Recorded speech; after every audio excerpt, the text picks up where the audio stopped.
Ако државата и натаму лежерно ја согледува енергетската криза, Македонија нема да има доволно струја за презимување, алармираат енергетските експерти. Според консултантот Сања Божиновска, државава немала стратегија околу изградба на енергетски капацитети, а ги проблематизира и набавката на јагленот за РЕК Битола и активирањето на ТЕЦ Неготино која работи на мазут. Капак на се е и пропаѓањето на тендерот со кој државава бараше подитно да се купат 900.000 тони јаглен за целосно пуштање во употреба на РЕК Битола. За ТЕЦ Ослом е имало понуда за 300.000 тони, но допрва ќе се бира кој оператор ќе го добие договорот. Детали за понудената цена барем засега нема.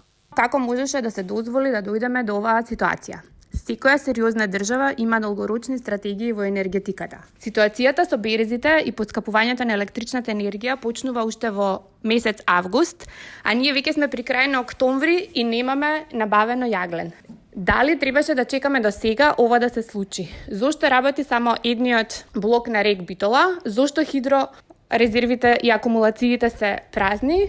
И зошто ЕЛЕМ, односно ЕСМ, продаваше вишоци и сега и минатата година? Но она што е јасно според упатените е дека државата го преспа периодов во кој беа евидентирани потресите на светските берзи, но и алармот кој уште од поодамна го вклучија и домашните експерти. Божиновска вели дека било крајно време државава да почне сериозно да инвестира во домашните енергетски капацитети, а не да склучува договори во 4 очи. Исто така сме сведоци на склучени договори во 4 очи и можеби сега е моментот на државно ниво да се набави јаглен од некој сосед, а најважно од се да се вклучат професионалци во оваа тема, односно во енергетиката. Убедена сум и е фер према граѓаните на Македонија да знаеме и да ни ја кажат стратегијата на владата што ќе се случува до наредната пролет 2022 и кои чекори конечно ќе се превземат.